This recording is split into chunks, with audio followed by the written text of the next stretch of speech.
Have you ever wondered if everything you love about the Lakers is unraveling right before your eyes? Could the very icon we've cheered for all these years be the one sabotaging our championship dreams? What if the cost of holding on to our greatest star is the end of a dynasty we've waited decades to rebuild? Welcome back to Lakers News Fan Report, where we break down every twist and turn in LA's quest for greatness. Smash that like button, subscribe to Lakers News Fan Report, and turn on notifications so you never miss an update. Because what I'm about to share will change everything you think you know about LeBron James and the Lakers' future. Today's headline might shock you. LeBron James may have just wrecked the Lakers' championship window by refusing to take a pay cut. I know, it sounds impossible. LeBron, one of the greatest players of all time, a billionaire off the court and a generational superstar on it, is reportedly set to opt into his $52.6 million player option next season. But here's why that decision could cost LA its best chance to win a title with LeBron and Luka Doncic leading the charge. According to insiders, LeBron's camp has informed the front office he's likely to pick up that massive option, and he's not budging. Now, let's be clear. This isn't about disrespecting LeBron's legacy. At 40 years old, he still averaged 24.4 points, nearly 8 rebounds and 8 assists per game while shooting 51% from the field and 38% from three. His player efficiency rating was 22.7. His box plus, talk minus, hovered around 5.6, and his defensive impact was still felt nightly. On paper, those numbers scream, worth every penny. But here's the catch. In his last 14 playoff games, LeBron is a dismal 2-12 in the playoffs for LA. He was swept by Denver in the 2023 Western Conference Finals, bounced in the first round by the Nuggets again in 2024, and then eliminated by Minnesota in 5 games this spring.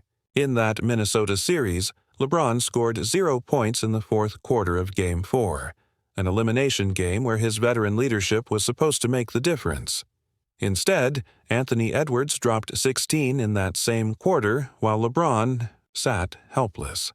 Magic Johnson even tweeted, "Playing LeBron and Luka the entire second half on one day's rest wasn't smart. When we needed LeBron most, he couldn't deliver." Could this be the turning point where we realize that superstar contracts have limits? Could a player who opted out in Miami to win rings now be trapped by his own wealth, refusing to take a small cut that could resurrect a franchise? Consider this.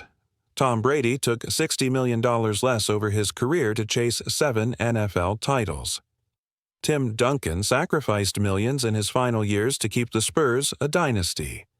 Even LeBron himself took pay cuts in Miami to form the Big Three and capture 2 championships. Now, with a net worth north of $1.2 billion.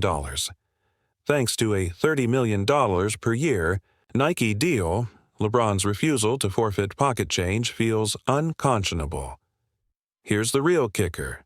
If LeBron sticks at $52.6 million, the Lakers will be perilously close to the first apron of the luxury tax in 2025-26, projected at $195.9 million. With roughly $189 million committed already, they cannot use the full $14.1 million midpoint exception, only the reduced $5.7 million taxpayer exception.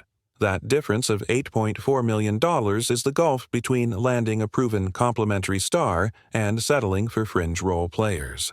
Imagine missing out on someone like Dorian Finney-Smith, a tenacious 3-and-D wing who could have slotted seamlessly next to LeBron and Luka, simply because the Lakers can't offer him a competitive contract. Is it possible that holding on to LeBron's entire salary is strangling LA's ability to add game-changing veterans? Fans and pundits alike are buzzing. Could this be why the Lakers haven't addressed their weaknesses in the paint or perimeter defense? Some insiders believe that Rob Pelinka crafted a bold plan to pair a third star with LeBron and Luka, but LeBron's decision sent those dreams up in smoke. Reports suggest LA has glorious trade pieces: Austin Reeves, Rui Hachimura, expiring contracts, and draft pick assets. But without salary cap flexibility, any blockbuster trade is essentially off the table. Could the very act of LeBron taking his full salary be the nail in the coffin for LA's championship hopes? Consider Austin Reeves. On a team-friendly deal and blossoming into a clutch performer, he's now a hot commodity. Could a deal packaging? Reeves and Rui Hachimura bring back someone like Nick Claxton or Cam Johnson, players already linked to the Lakers? With a full mid-level exception, LA could even sign another impact wing or big man to round out the roster. But with LeBron anchored at $52.6 million, they're stuck. Some insiders are saying that if LeBron instead took a $15 million pay cut, the Lakers could use the full midpoint exception, sign someone like Claxton to protect the rim, and still keep Reeves on the roster. That single move might be the difference between a first-round exit and a finals run. Yet, LeBron seems unmoved. He's earned over $479 million in salary alone, plus nearly $900 million from endorsements. To ask him to accept $10–15 million less is to ask a man worth more than some small countries to sacrifice pocket change. Could this calculated decision, keeping maximum earnings, really be costing the Lakers their last realistic window to win a ring with LeBron and Luka? And let's not forget, Bronny James has emerged as a compelling subplot. His limited but effective minutes late in the regular season and flashes in the G League hint at a potential homegrown piece who could thrive if given more opportunity. But if the Lakers remain shackled by LeBron's salary, will they have the roster space to integrate Bronny or give him meaningful minutes? Could they even risk Bronny sitting on the bench as cap casualties rush in? So, Lakers faithful, what do you think about all of this? Personally, as a Lakers supporter, I believe LeBron's refusal to take a small pay cut is a strategic misstep that might cost us our best shot at a championship in the LeBron-Luka era. The narrative of ride or die with the king is romantic, but in modern NBA economics, sacrificing a few million to add multiple impact pieces could be the smarter move. I can't wait to read your thoughts in the comments below. If LeBron James does indeed pick up that $52.6 million option, the Lakers' offseason blueprint will look drastically different than most of us envisioned. Instead of entering free agency with enough cap room to chase a third star or sign multiple mid-level veterans, LA will find itself constrained by the first apron, limited to the taxpayer mid-level of just $5.7 million. That leaves no room for impactful additions in free agency and stifles their ability to absorb salary in trades. In practical terms, it means the Lakers will struggle to upgrade their roster's most glaring weaknesses: rim protection, perimeter defense, and consistent secondary scoring. Without flexibility, they risk trotting out the same group that was exposed in a disappointing first-round exit, only hoping that internal development and next-man-up mentality, however laudable, will be enough to keep pace with juggernauts like the Nuggets and Suns. But what if LeBron surprises everyone and agrees to take a modest pay cut, say $10 to $15 million? Suddenly, Los Angeles regains full use of that $14.1 million mid-level exception. They could pounce on a proven 3-and-D wing like Dorian Finney-Smith or a versatile big such as Nick Claxton. Imagine pairing Claxton's rim-protecting instincts with Jared Vanderbilt's defensive versatility, giving Coach Redick the luxury of a small-ball lineup without sacrificing paint deterrence. On the wings, adding Finney-Smith or Cam Johnson would immediately improve spacing, defensive switching, and garbage-time reliability. Of course, this assumes those players choose the Lakers over more lucrative offers elsewhere, but with the promise of contending alongside LeBron and Luka, LA would be an alluring destination. Yet, even that scenario is far from guaranteed. The calculus becomes murkier when you factor in drafting concerns. The 2025 draft class offers intriguing prospects: versatile wings, athletic bigs, and playmaking guards. But the Lakers have fewer first-round picks to trade away. If they overcommit to one blockbuster, they risk mortgaging their future.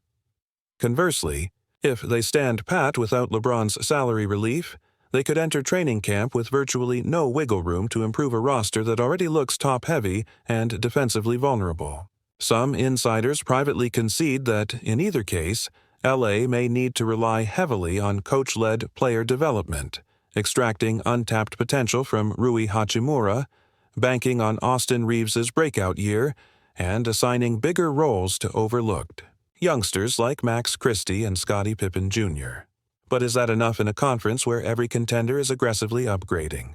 Could coaching and chemistry alone bridge a talent gap that seems to widen each video of Trae Young or Zion Williamson dazzling on the other side of the bracket?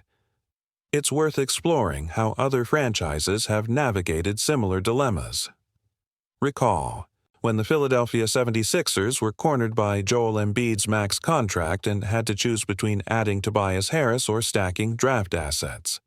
They opted for Harris, hoping his steady production would complement Embiid and Ben Simmons. Yet, the fit never fully materialized, and the team limped through multiple playoff disappointments. Or look at the Miami Heat, circling around a gap year due to Jimmy Butler's hefty contract, electing to lean on Jimmy V and role players rather than hand out mid-level exceptions they couldn't fully fund. The morale of those stories is not, never pay your superstar, but rather, construct complementary pieces before it's too late. In LA's case, the challenge is even more acute because they're chasing the twilight of the LeBron era while simultaneously trying to ignite Luka's MVP-caliber ascent. That duality demands both immediate firepower and a sustainable development plan, two tasks at odds if LeBron remains entrenched at $52.6 million. On the flip side, there is an argument, whispered among a faction of die-hard supporters, that LeBron taking his full salary offers intangible benefits too valuable to quantify. Think of the recruiting magnet he remains. Free agents still line up for a chance to play alongside the greatest living player. Veteran role players might accept a hometown discount for a crack at one more finals run. Even a pay cut would risk creating friction in the locker room, suggesting to younger stars that LeBron's sacrifice was more about optics than genuine championship pursuit. Some insiders believe that LeBron wants to demonstrate he's earned every penny, they say. They argue that by refusing to take less, he's sending a message. I'm still elite, and you build around me. Could that pride-driven approach foster enough buy-in from free agents to ultimately offset the financial cost? It's possible, but it's also a big gamble, one that hinges on intangibles like inspiration and legacy rather than cold, hard roster construction. Beyond the cap mechanics, there's also the psychological toll on the locker room. Youngsters like Austin Reeves are watching the saga unfold, weighing their own futures. If Reeves sees the front office hamstrung by LeBron's salary, will he feel undervalued? Will he be more inclined to opt out and chase a big paycheck in unrestricted free agency, thinking, why stay loyal to a franchise that can't maximize my value? If Reeves or Rui Hachimura walk away when their contracts expire, LA loses two cornerstone pieces of its small ball identity, players who buy into the culture and who can step into bigger roles if the right veterans arrive. Conversely, if LeBron cuts his deal, those young Lakers would see a clear message: team first, legacy second. That selflessness could bond the locker room, inspire buy-in at a deeper level, and foster a championship culture that longtime franchises like San Antonio and Boston have relied on. But, again, that is speculation. Human psychology is fickle, and sacrifices aren't always rewarded with harmony. Lakers News, Fan Report Family, now it's your turn. Should LeBron take a pay cut to free up cap space for essential pieces? Or should the Lakers build around their existing core, trusting that chemistry and coaching can outmatch roster limitations? Personally, as a die-hard Lakers fan, I'm torn, but I lean toward championship pragmatism. Sacrificing a few million of LeBron's earnings seems trivial compared to the chance to add a two-way difference maker on a full, mid-level exception. But I understand the counter-argument. No superstar should be asked to surrender what he's earned, especially one still performing at near-elite levels at age 40. So, what do you think about all of this? I can't wait to read your thoughts in the comments below.